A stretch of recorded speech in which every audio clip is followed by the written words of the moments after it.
Hello everybody and welcome back to Let's Megamek with Marlow Stingrays. Doing a quick in-between episode here to get us to the next section. We did go ahead and I got everybody up to Sunday. We actually ran into a problem in our repair bay where we have run out of AC-10 and AC-5 ammo. So I've got some stuff ordered in. And some of these mechs also I've had to order in some parts, so we're just waiting on the parts. The Marauder, for instance, the Griffin. I did get Marlow changed over into an Orion. It's just got a bad shoulder, but otherwise it's perfectly functional. It should do well. I've also had to do a lot of rearranging here, including over in our finances. It forced me to do the payout for the guy that died, so yeah, it forced me to do this payout, so I got that money back because he's still here. And matter of fact, when it did this, it forced him to pay out and then it retired him. So I was like, no, you're not retired either, you have to fight. So it was just apparently a little bug. I didn't realize, even though I changed it, that he wasn't dead. I don't think that's ever happened for Mech Warriors, so we'll have to keep an eye out for that. I did, after I pulled all the ammo and armor off of the Manticore and just sold what was left of it for about $500,000. Other than that, I think we're pretty much ready. I was kind of messing around with our infantry, getting them back up to full strength, as the case may be. Our jump platoons, they're still technically there, but there's a lot of people to turn.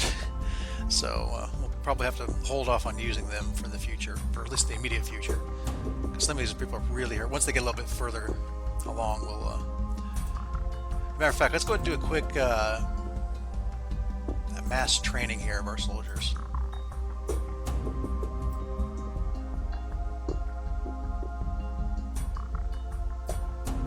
Here are our soldiers.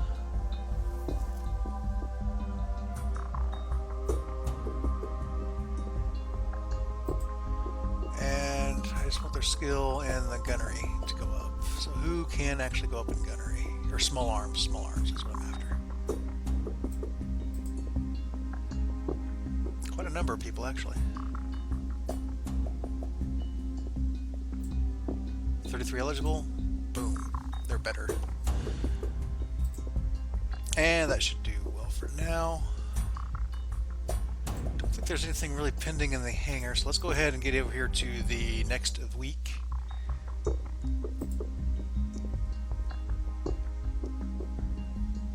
we do have 2 new battles. Our special missions coming up. And another extraction. Wow. Okay, these guys all gained XP. They weren't really close, though, so they're not ready yet. Okay, some AC-5 ammo arrived. That's good. When does this first battle happen? This happens on the 15th, so Thursday. And when does this other one happen? Today. Oh, okay. Well, I guess this happens first. For maintenance. Well, before we get into that, everybody that needed AC-5 ammo. Who was it? Well, I guess technically you do, but you did.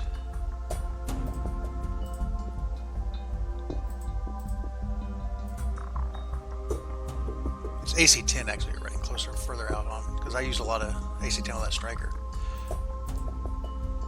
Let's take a closer look at this special Star League mission here. We've got, let's see, Independence Periphery. The enemy finds a long-lost star cache with 1 functional Star League mech. Just one of your pilots is in a position to stop the enemy from escaping with the advanced mech. One of your mech warrior pilots may pilot his mech against a Star League era of the same weight class piloted by the enemy mech warrior. You must destroy the enemy mech up to... We'll demand it for a random employer mech of the same weight class. You can also keep the mech.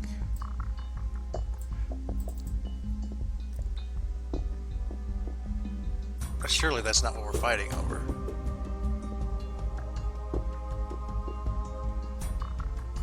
Light fog. Just one guy. Who do I want to, who is my champion? Well, JD. JD is definitely my champion. Terry's pretty good. Oh, Tate. Who do I want to send? Thing is, if I send it would be an assault that he fights, which isn't necessarily a bad thing. It's just a thing. He is by far my best mech warrior, though.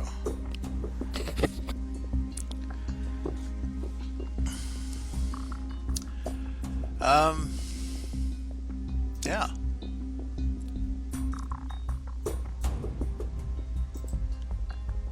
Well, who fights in the?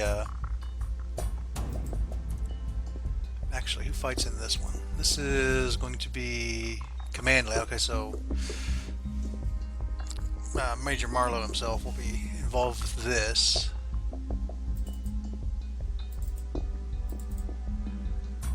Grasshopper, a little bit heavier opposition this time. 2 grasshoppers and a manticore, and that laser carrier. Wow. Maxim. No reinforcements other than the Atlas.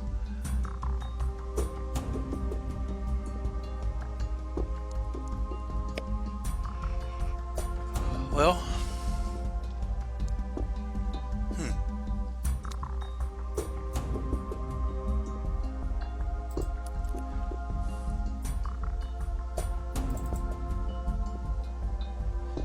Battle Master 1G is what he'll fight.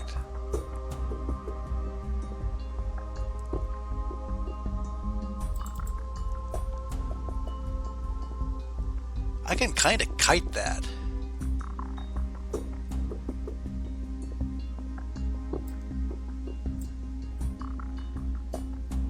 Huh. Well,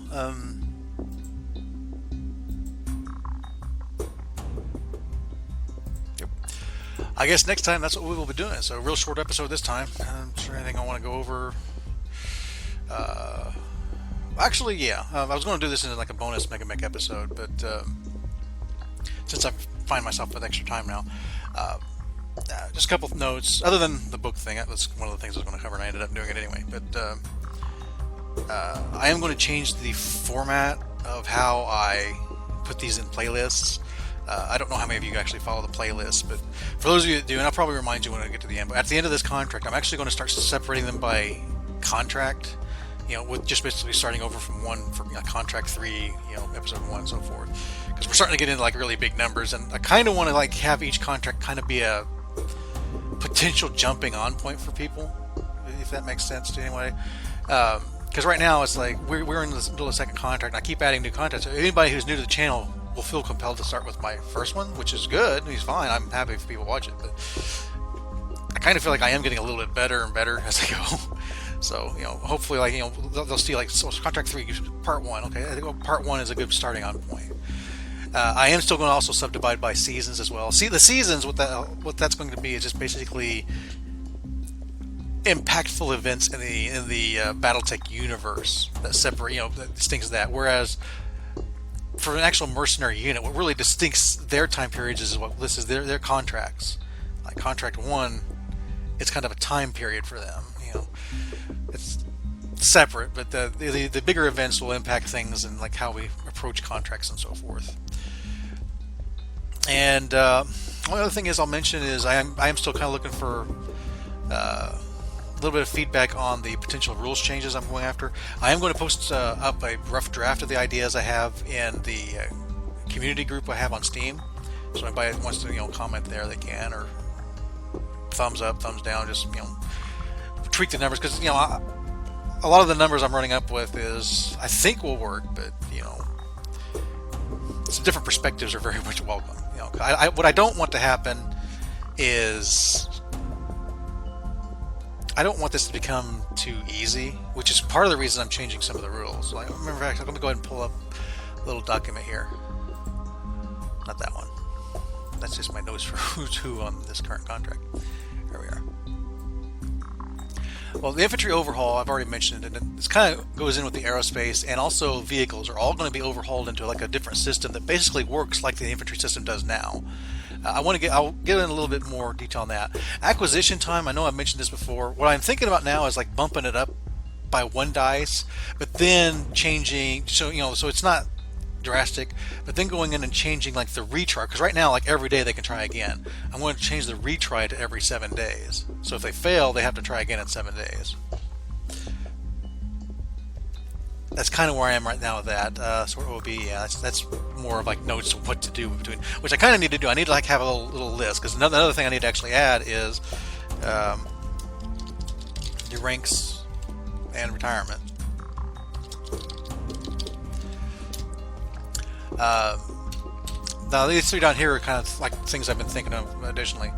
Part of the revamp of like putting like infantry and aerospace fighters and tanks and so forth all in like basically the same kind of pools is right now I can only ever have, because it's based off of Captain Marlow's strategy skill, I can only ever have one thing assigned as far as infantry is concerned, which I keep them in search and rescue because I find that very important. Part of the change is I'm going to be adding several systems that there's going to be the ability to have more, because I'm going to have aerospace fighters and tanks all filtered into all this.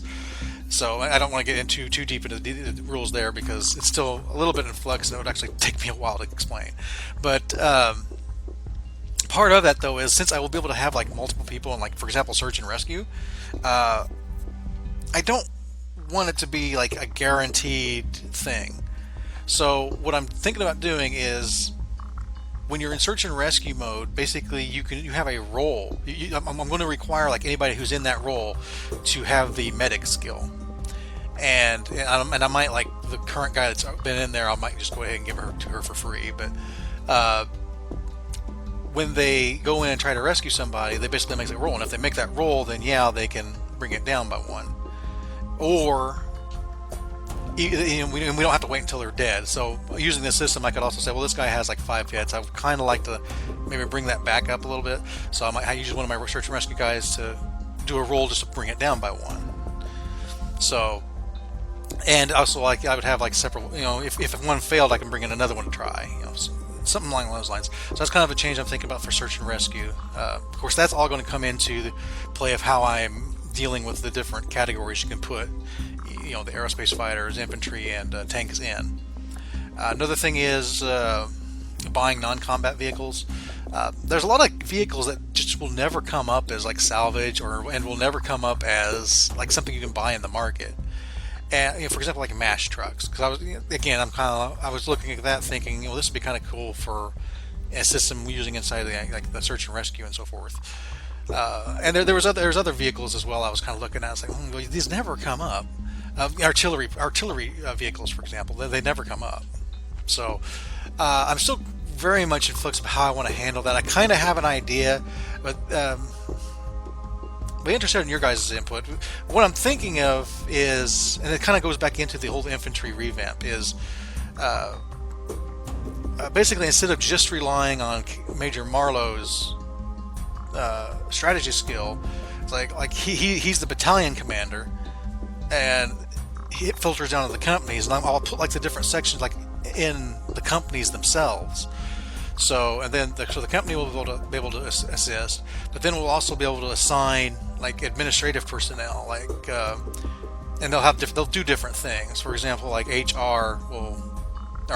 command will do his administrative skill will let you have additional units, if he's assigned, and transport will. I don't have my notes in front of me, so I can't remember exactly how I had that planned. But one of them was like the logistics guy. Well, I could have a logistics guy assigned to this company, and then somehow have him do a role to where he can try to procure something. It's kind of like how they did the raid rules, except I don't like those. Those raid rules are going away. I don't like those raid rules. And as a matter of fact, I might just remove it and not replace it with anything, depending on how this works out. But that's kind of where I'm going right now. And then he'll use like scrounge or negotiation to like do a roll to see if he succeeds. The problem where I'm kind of hesitant on that is I don't want to flood myself with free equipment, free parts. That seems kind of self-defeating. But at the same time, I do kind of like the idea of, this company, this commander, he kind of pulled some strings and found something cool for us. So it might be like a monthly thing. It's going to have to be something I remember to do. But that's kind of where a lot of this is going to be kind of touch and go, because I'm going to have to remember to do like the rolls like every week. And the last thing is like the transport and dropship, mothball and so forth. I've kind of got a feeler out already on the Mech HQ forum. I'm trying to understand how transport costs are currently calculated in Mech HQ, because what I'm thinking of doing is, instead of, it would make more sense to me is if like I need to like try to hire the dropships and then just have the static cost that sends me somewhere. So like I'll hire a mule transport, for example, but then the caveat is then I have to make sure all of my equipment fits in this dropship, or I need to hire another one. So, and not to mention the jump ship itself. So what I'm thinking of doing is like, and if I do that, like if it doesn't have a mech bay, obviously I can't put a mech in it, so I'll have to actually like mothball things and put it all so it packs up into cargo, and then when we get where we're going, we'll unmothball it and so forth. It basically adds some extra time to beginning and end. I'm not too sold on that, but I kind of want to do some stuff like this. And part of it, I guess, is probably I've been dealing with battle space stuff lately, so I'm just kind of thinking along the lines of dropships and so forth. Not that I'm going to add on battle space to. Probably will never do battle space with Marlow Stingrays, mainly because the costs involved in a battle space fight is astronomical. Losing a dropship, that's catastrophic to a mercenary unit. So, what I'll probably do, and what I've kind of been thinking, kind of back of my mind, is actually doing a kind of a community, like house-on-house fight that actually does add in all these elements. I don't know what form that's going to take yet, but I do kind of want to do some more battle space. That's kind of what it all comes back down to. But I have to do it in a reasonable way. So, it's more reasonable for like houses where they can just kind of absorb those costs and just requisition it, as opposed to you have to pay for it. So, but that said, it kind of got me thinking along the lines of like how do these dropships and like how do we transport things back and forth work? And then when we actually own the dropship, because odds are we'll have like a union or something that actually has mech bays, and then maybe bring those in. Maybe I'll activate the able to use dropship rule again and so forth. Because I kind of want to. I want to put this back. I just need to learn how to do the dropships, which hopefully with the practice we get with the aerotech fights, I'll get the experience we need. But okay, I've rambled on about 10 minutes now. So at least I rambled on until the end instead of the beginning. So you guys that don't care, you can go away. But or stop watching. I guess I should have said that before I started rambling on. If you didn't want to listen to this, you could have stopped listening. Okay, let's get out of here. Till next time, crash and burn.